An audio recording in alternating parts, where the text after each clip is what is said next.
Hi, welcome to Awakening Soul Truth. I'm Robbie Short. I'm a yogi and a meditation teacher and Reiki master.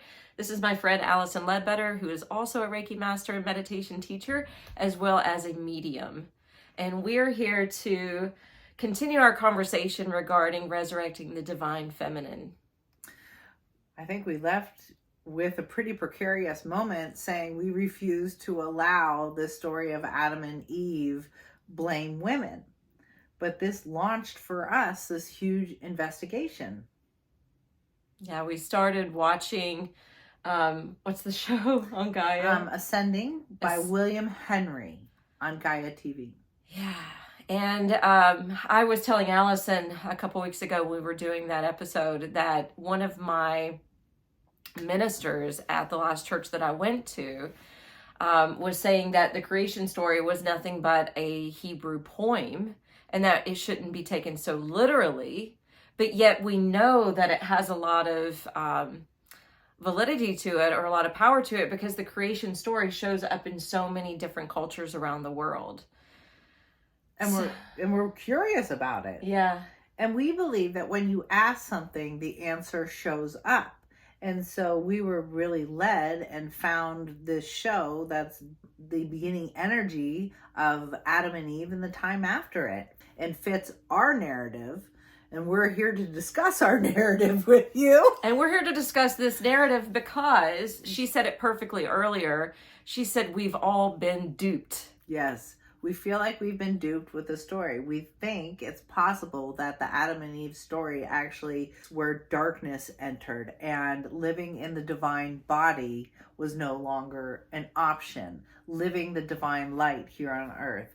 There is a lot of evidence now in archaeology, even though archaeology may not be accepting it.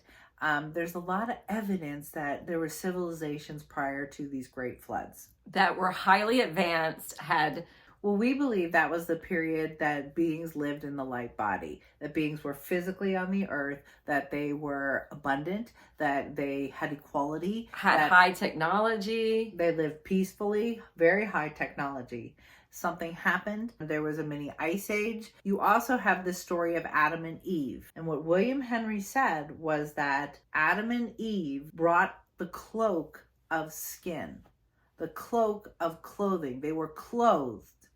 They lost their ability to be light beings. Yeah, and I think this is really important because from a Judaic-Christian perspective, we read scripture and we think, oh, they were wrapped in deer clothing or some type of animal skin to clothe or to hide their body.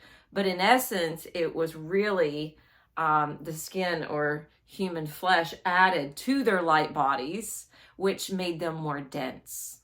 And not having direct access to the divine, not having that place of freedom to create in the divine energy. So it got muted. Hence why we conclude that this may have been the beginning of a very dark time. Yeah, so the creation story, the way we're understanding it now, is the beginning of like what we can call or consider the dark matrix coming in. Because we lose a lot of ability. We have more evidence than just maybe this show. I have evidence in the past life regressions that I do. You found some more evidence when we look at Dolores Canyon's work. She was also a medium and did past life regressions. Yeah, Dolores Cannon had many examples of doing past life regressions with people and taking people back to this biblical time frame. And she was discovering that a lot of people that were kind of the way showers or the Essenses were actually descendants or reincarnated people from Atlantis, Lumaria. People were striving to bring light into the body, to be holy, to be in perfection, to be in a space of connection. But we have a huge disconnect because we're having a hard time manifesting it in the physical world. And this is where my work comes in. About 15 years ago, I started doing past life regressions.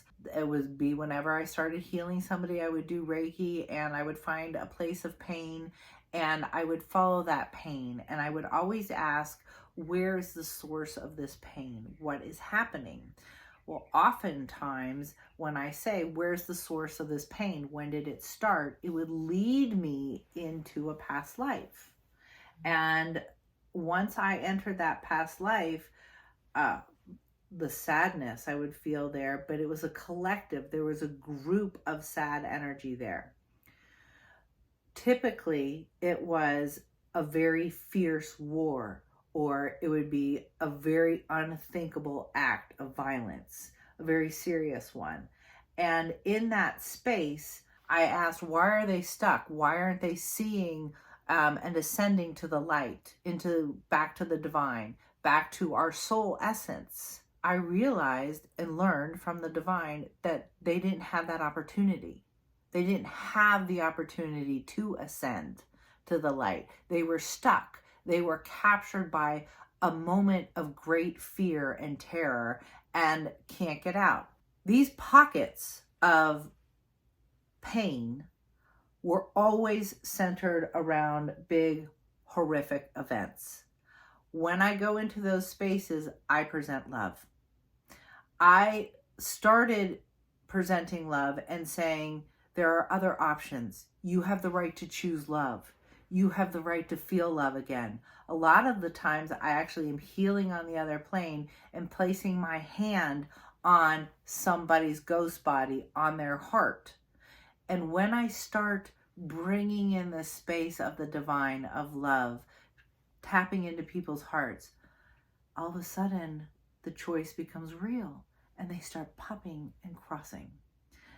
I know I've described this before. I'm describing it really poignantly today because when we present love, people stop feeding the dark side. They stop feeding the fear. They step out of that and they transcend or ascend to the divine. We're in a time period right now where we have been locked into a really dark place of pain, and it was supported by all of these past lives of darkness. So this pocket of hell that I would enter into and heal has been happening in different time space continuums, and I would find that I would go further and further back in time. And this past month, I would say, actually, if we really look at it, the last 6 months have gotten closer and closer to the source of what was really happening, what created this energy that was tricking souls and keeping their power. So if you get stuck in fear, your power is limited. So when Say that again. When you get stuck in fear, your power is limited. It's important. You're not connected to the divine. And these dark alien beings, or the devil, whatever you want to call it, would feed off of that collective tragedy, that collective source of pain, actually feeding off of it. So I would see like hundreds, sometimes thousands of beings still fighting, still being in a war, and one person at the top or of a hierarchy feeding off that energy. Mm-hmm. If you look at our society today, I just thought of something. We were talking about chakras. Yeah. And the first chakra is lots of times blocked by fear. Yeah. It's the bottom feeders. That's funny. Sorry. They're feeding off the energy, Mm-hmm. but they're up top. And if you look at our society today, Yes, they are. That's that Mm-hmm. that place of, it's the way we're structured. We're structured with just a few people existing, getting everything they need, feeding off of other people. That structure was existing in the spiritual plane too. My job, for whatever reason, has been to take it down. So as I've progressed through this over the course of 15 years, the last year to 6 months, I started encountering source of when we got infiltrated by dark energy. I have hundreds of recordings of these past life regressions, and I started seeing like how they formed the darkness, how they actually when they came in time and space, and it's always kind of back to this last couple of 6,000, 7,000 years. And that's what the Bible goes back to. Right, the beginning of this space. The most important one, though, that we saw, we really want to focus on, happened with a dear person to me, that she was in charge of time. She was in charge of the timelines. She had this beautiful space of almost like the place where everything exists. It was like a golden library. Feel all the wisdom in the room, but it wasn't necessarily books. And in this space, gold sparkling lines came out like trails of a river, and they were just flowing with ease. Her past life regression and where her pain was, she was ransacked in this very sacred place. She literally, I saw the most grotesque beings come in and chop down the divine lines, literally cutting them. And she was on the ground dead.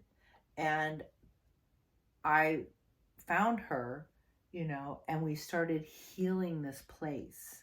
I always have to take a person back to the point where they died, because in that place of time, you can actually say, choose love, choose light, let's heal. She had been stuck there for thousands and thousands and thousands of years. Even though she reincarnated, she actually has no ability to manage time. It's like this place of great pain for her to live in time. And it's very similar to the tragedy and experience in her heart. The point of this is the timelines were broken. They were cut. And to me, this is an origin on the other side where we were infiltrated by dark energy, by beings that wanted to capture the power of humanity and use it for themselves. Since then, we've been doing great healing on the divine feminine. We did this wonderful healing that we talked about, where we saw the source being a golden egg. That is real source energy. It is my belief that we are just now available to enter into divine timelines again, where we can hold the space of divinity and not lose it every 5 minutes. You have a choice. It's time to awaken. Now, we were just talking about when you do a yoga practice, or when you do a deep meditation practice, or a deep healing practice like Reiki, it carries you through a certain amount of time, but it may just be hours, or it may be a day, or it may be a week. And then it's like, where does it go? Why can't we hang on to it? Why can't we hang on to it? And so our point in this is, this is the time where we can start aligning and step through this kind of portal or doorway or timeline to be able to be in that space and to become that once again. Yeah. The light bodies. You can hold it for longer. You have a light body. And that brings us to the Essenses. There were all these cultures that tried to hang on to this wisdom. And the Essenses were one of them. And this brilliant show that William Henry put out was talking about the Essenses. It's really a lot of groups around the world that were in the mystic tradition. So the Essenses were part of Jewish mysticism. Mm-hmm. And he's talking about Iran, and I'm just assuming he's probably talking about Sufis. He didn't say Sufi, but that's kind of like the mystical lineage of Islam. Ooh, we have to study that one. Yeah, and then he also talked about the Egyptians. The Egyptians were very advanced, very philosophical. They had the mystery schools. And so all of these different pockets, were a part of this mystery school, or had their own ways of connecting back to the light. Ascending to the light. Those in the Hindu and Buddhist traditions yes. as well. And then Dolores Cannon, when I was listening to her, she even mentioned the Druids being a part of these. And the Druids being a part of it as well. So the Essenes were a group, just like some of these other groups, who tried to do a lot of purification ceremonies. They lived more of a monastic lifestyle once genocide and whether they were exiled and then genocide was happening. And so they started creating these monastic communities to separate themselves away, but also to protect themselves. They wore long white linen robes. A lot of them glowed, and we had an episode on here talking about how Jesus glowed. So this excited me because, again, this show is something new for Alison and I, but these things were already coming up within her mediumship, within her ability to see past lives. People glowing. The rainbow body. Yeah, that was the best part. Remember, did we describe the rainbow body and all that the chakras changing? Episodes ago, yes. So it's these groups of people were holding on to wisdom that came before the floods, and they were saying, we are part of the divine, connect to the divine. There is a way to ascend. I guess the Essenes actually used the Ark of the Covenant to do it in a golden room they created. Yes. And they said they would create portals and go through the portals to experience the divine and then come back down. They would commune with celestial beings and angels. Yes. And they said sometimes angels were here on the earth and that they were doing it in two living places. With them. Yes, living with them. Our hope is that you ascend into your light body. Bring it back. Remember it. Remember your past lives. We all have them. We have the potential to be divine again and live it for long periods of time. Yeah, so they say this inner chamber of the Temple of Solomon was like a stargate and had one of these portals that held the Ark of the Covenant and all these prized possessions. Yeah. When King Nebuchadnezzar came in to destroy the temple, later on, King Josiah came in to destroy any relics that were left, including the statues and deities that honored the divine feminine. So in most mystic traditions, the divine feminine is recognized. Yeah. And they tried to completely delete it, and they changed the historical writings. They changed the biblical teachings to match the narrative of the king. And this all happened before Christ. Yes, Christ was actually born as an Essene. And John the Baptist was also equally born as an Essene. His mother Mary was also trained to be an Essene and actually lived in the temple as part of the special group of women who were teachers. And Dolores Cannon, and you have said this from your mediumship abilities and your way to see into past lives, you've told me in the past that women were part of the main group of teachers in early Christianity. Absolutely. Dolores Cannon backed that up. I just listened to it today. And she was saying that women were the main teachers. The wisdom keepers of the divine. So I got real excited when I started watching this show because it was talking about the Essenes. And I mentioned on an earlier episode how my one and only teacher crush looked like an apostle. His name was Professor Tabor from University North Carolina at Charlotte. Hi, if you're watching. But this was one of the books that I got from his class, The Way of the Essenes. This is still being published. I'd looked it up so that I could tell you whether or not it was still in print. It is definitely still in print. Wow. And I discovered today, listening to Dolores Cannon, she's also written 2 books. One of them was called Jesus and the Essenes, and it was from the first past life regression that she did on someone who was the teacher of John the Baptist and Jesus.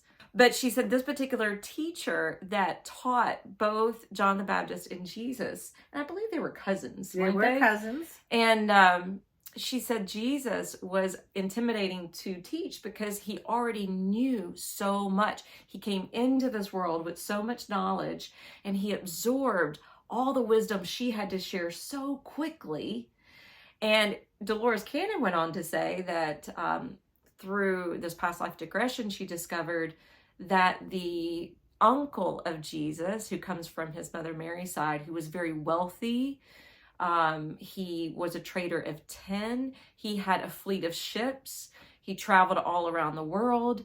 Remember, he's mentioned one time, it was his uncle Joseph. His uncle was instrumental in allowing Jesus and Mary to travel around the world, and not only to be working with this one teacher of the Essenes, but the wise teachers around these different points in the world. Yes. Where he could gain all this other metaphysical information or quantum knowledge. And we've talked about him being in India, and yes, we're studying with the rishis and the Buddhists, and being in Egypt and learning about that, the Egyptian way of connecting to the divine and transcending different dimensional spaces, being a light body. I do think it's possible that Jesus came in as a light body, because that is the whole premise, that he was the divine incarnated as a light body. I think he glowed. I think he was this ascended person who then learned all the ways, absorbed, and became one with the people. So what I didn't tell you earlier that I want to share with all of you now, because it's just coming back to me, Dolores Cannon was saying during that time frame, you know, the mainstream population was under this spell that they had to fear God. You know, everything was fear-based. Right. And Jesus was gaining all of this knowledge from all these mystical groups, and he was trying to create basically a new revolution, just like the Essenes and these mystic groups were trying to create a revolution of human evolution.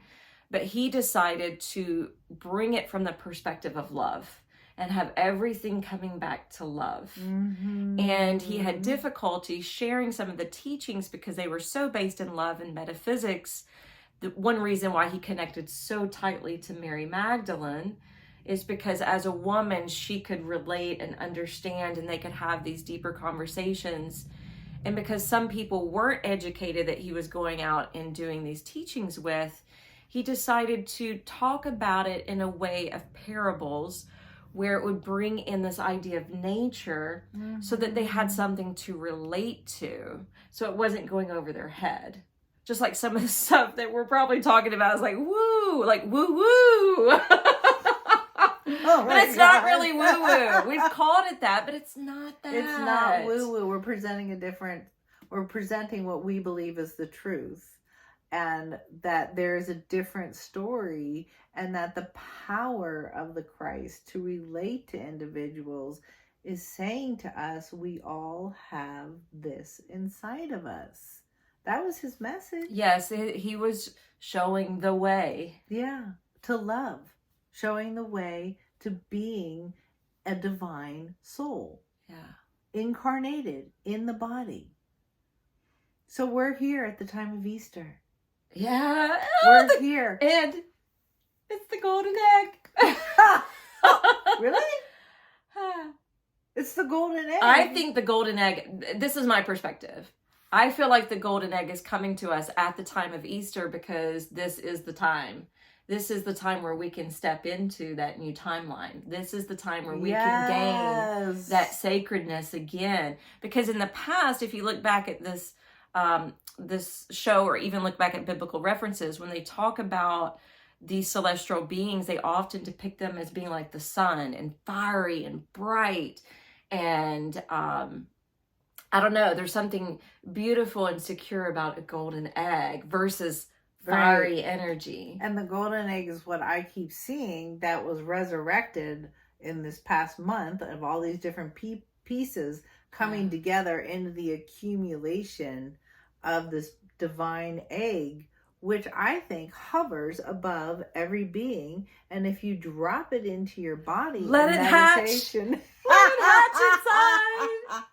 It provides new wisdom, Yeah, Your soul it's a truth. rebirthing of the new earth. Yes. Of unity consciousness. What's really exciting about this is they talk about a celestial city. The where Essenses, right? Yes, the Essenses talk about where some of the enlightened ones or the purest of heart have already ascended to. They would open a portal, move into this place. Yes, and intermingle in this place. But they could also stay or come back. Right. So the idea of the apocalypse is not the judgment or the destruction that we have been told to believe. It's really the coming of the celestial city hovering. Is it us bringing that celestial city down into carnation and manifestation? The new earth is this celestial city that they're bringing heaven to earth. It's bringing that vibration into the planet's sphere, breaking down that dark matrix. And this is the divine matrix. Again, the divine matrix is just now available. It's just now available for us to thrive in. It will make the space of love last. Recreate, reimagine, step into the place of love. Reclaim your power. Yes, reclaim your power. Do our meditation challenge again, 3 times a day, stepping into the heart, placing your hands on the heart and saying affirmations to affirm what you are creating. You are an angelic being, a light being that has the right to manifest and create love. Stop feeding the dark side. Whenever you pay attention to the dark side, you feed it. So if you can step out of it and literally create a new reality, because it's available. You know, I'm glad we're going over this subject right now, because last week was a really hard week here in Nashville. It was very emotional, and we know that show has not gotten as many views because it's a hard subject. And some people don't want to really be in that space or feel those emotions, and I get that. But this has been an interesting week where I have found myself kind of dropping into that fearful mindset. You know, I don't know, at different times it comes in, like being scared of, is there a shooter around? Am I safe? And I love that we're doing this show today, because I don't want to put any more attention towards it. Right. It's done. It's over. It's horrific. Yes, change needs to happen. But the change that needs to happen is us all stepping back into the light, us all stepping back into the divine matrix, where that kind of stuff doesn't and cannot exist. Because when this joins, when there's more light, there's no room for that darkness to thrive. This is true.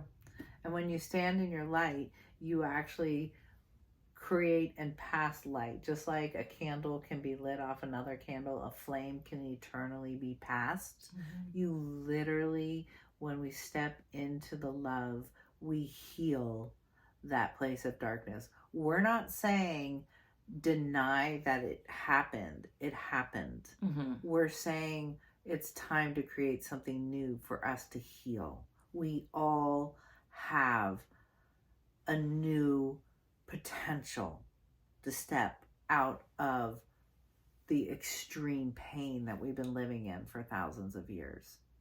It's hard work. Yeah. It's hard work to transcend this, but we can do it. We can do it. And I think one way we can do it is remembering the divine feminine and bringing the divine feminine back in. I want us to talk about Mary a little bit more, since this is part of the subject matter. Because Jesus, yes, was the way shower, but we can't forget he was brought into this world, and he was initially starting to be trained by his mother before he went to all these teachers. Yes. And so, you know, we've been told that she was a peasant girl, that she was probably uneducated being a peasant girl, I would assume. Right. But it was the exact opposite. She was very wise. She was intensely trained in the light. She was very much devoted to the divine, living the divine, being a spiritual person. She herself had that glowing energy. She herself, from a very, very young age, knew what was going to happen for her life. She was very aware that this was a divine potential, a window open, and that the creation of the Christ energy coming in, the welcoming of the Christ energy, was known to her. She incarnated to do that. Her body, her wisdom was prepared because they were the weavers of the light. They hold space. Women hold space for divine truth. Yeah, they're saying she even lived in the temple from the time she was 3 to 14. And imagine being in that type of setting, holding that much wisdom, having these mystical experiences. She was ready and well prepared to bring this Christ child into the world, the starseed, really, into the world, to create a profound difference. Unfortunately, you know, the story's gotten twisted. Right. Again, we are going to hold our belief that a lot of the biblical stories have been rewritten by politics or by forces of energy that want to limit your power. If a story makes you feel scared of God, it's not of God. Yeah. God's love is omnibenevolent. And it truly, that way, was amplified by the Christ energy. Love. And in these traditions that talk about light and love, there's also stories of great healing. He wasn't the only miracle worker. There's stories across cultures of many, many miracle workers. And this was something taught even in the mystery schools. So this was not something really that unique. And he was really trying to tell us we all have this ability.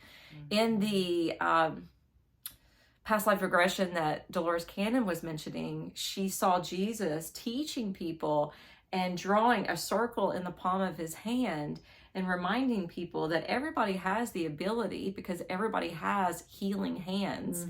You just have to learn how to turn it on. And in those past life regressions, there have been people who witnessed the healing that Jesus would perform and all the light that would come out of his hands. And I feel like when we're doing Reiki, even though you probably can see the light because you have that clairvoyant ability, but light I feel it comes through the hands. Absolutely. I feel it, and I can see it in my mind's eye. You can see a place where on this side of the hand a vortex opens and shoots light out the other side. It's like the hands are that point between, like we're talking about the chakras, one side opens into the divine and one side opened into the physical. That's what the hands, there's a major like chakra space here and light shoots through. Okay, but back to the truth of the divine. It's love. The goal is for you to connect, believe, and live in a place of peace, love, and harmony. And the Christ, the way shower, showed us that way. And it's all available. It's available for you. Spend time, lots of time creating that, especially this weekend for Easter, where we're celebrating the divine. Yeah, I just find it so fascinating that the egg represents fertility, and this is the fertile ground. This is the time where we can begin to reclaim that part of our history and that part of what the divine really meant for humankind. That's been restored. I believe it's been restored. I witnessed it being restored. And I also feel like that's why we're seeing more and more freaking chaos right now. Right. Because they're losing source. So they're trying to keep their narrative going. Again, we're not political. We're saying that there's some really ugly commentaries and pushes and let's hook onto this darkness and let's hook onto this shit show and let's think about this fear. Again, these are distractions from your heart, from your wisdom. They're not distractions from the behind the scenes darkness. The darkness is loud and clear to me. I mean, I think we're seeing it loud and clear. It's like, wow, you guys are a mess. We have the power to be in our light. And when we do that, it changes their reality. Take back your power. Forget feeding the fear. It's over. It's coming to a close. Oh, can I say one more thing? We've mentioned this on other videos, but I have to bring it back to yoga. I love that you've been doing this work for years. And like she said, the last 6 months especially, it's been going to, it's been dropping in the layers, dropping back to the point where she can find the root cause. Yeah. You know, it's not surface cleanup anymore. It's going to the root cause of it. And that is what yoga is all about. Being in order to unify with the divine, you have to find the root cause of the suffering or the pain or the fear and extract it or heal it. Yeah, you really do. And be open to that not being of this lifetime's. Be open to the root cause of your pain or your sadness and just sit with it and let it express itself, and then it's over. That's why we meditate. Is it time for that? I think so. Okay. Okay. We do hope you're not turning the video off to avoid the meditations, because the most meditation is the most important part. Please like and subscribe and share, however, because we forget to say that. And we do want this information out there, especially for people who are soul searching or becoming seekers at this time. Wisdom, I guess the greatest thing we have right now is truth. Love and truth. Listen to truth through your heart. Don't listen to it through the logical mind. Feel the truth. All right. Let's take a deep breath in. And slowly bring all of your awareness down into the chest. Allowing the monkey mind to just fade into the background as you just feel the rise and fall of your chest.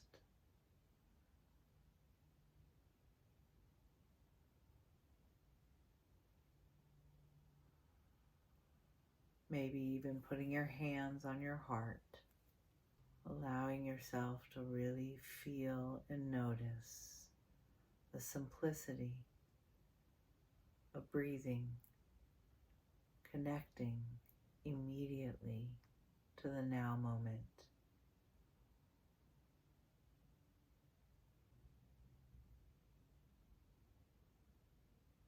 This is a place of softness.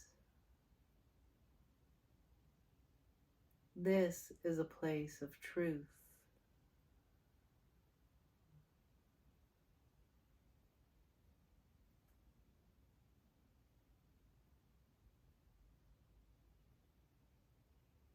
Notice a golden egg inside of your heart.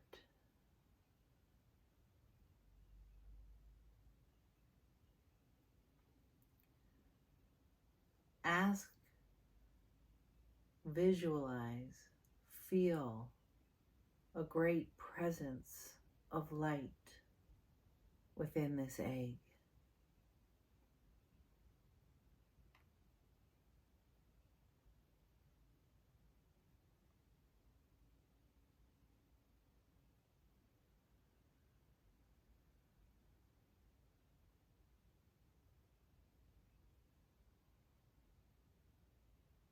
This is a source of divine light and pure love at the center of your being, in your heart.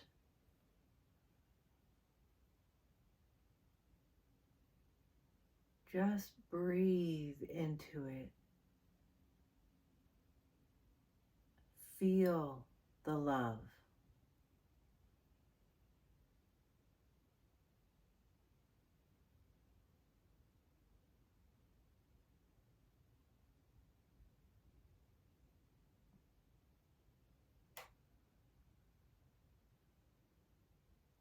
I choose the timeline of love.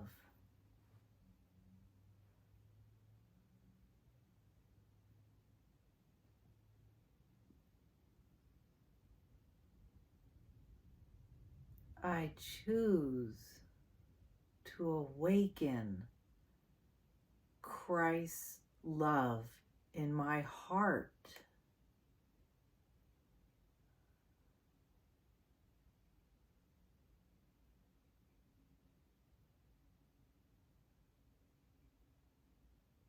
I have the power of love inside of me.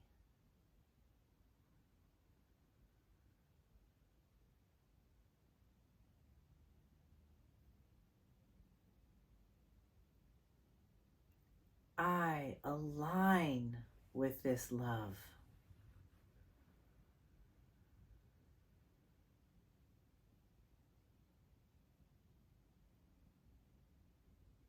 I awaken this beautiful light body of love, of the divine inside of me.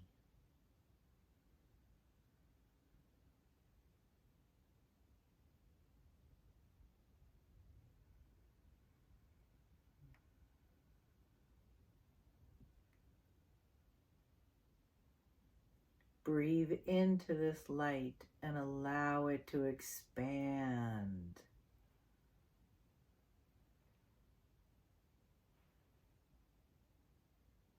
Allowing this light, this love to expand into every cell.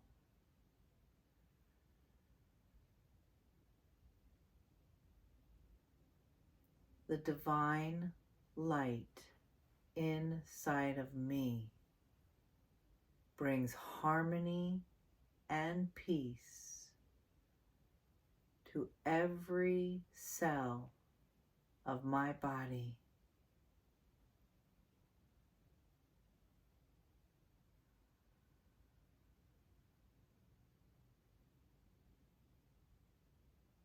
I am the light.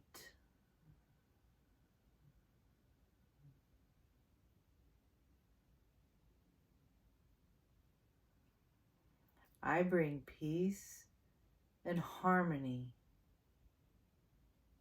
into every cell of my being.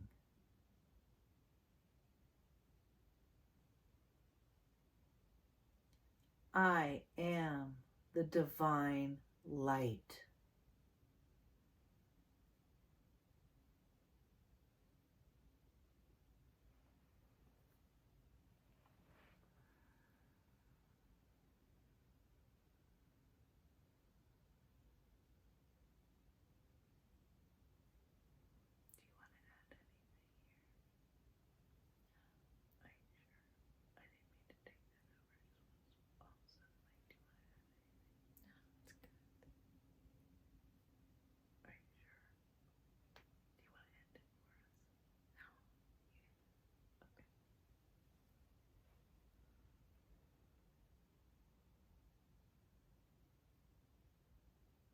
And with this sacred space, this golden egg coming to life inside of your own heart, allow it, nurture it to be with you, to be the main focus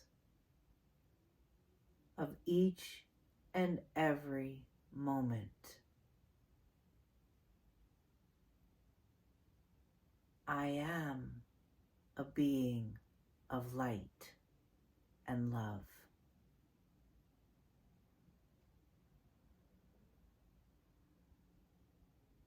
Thank you for joining us today.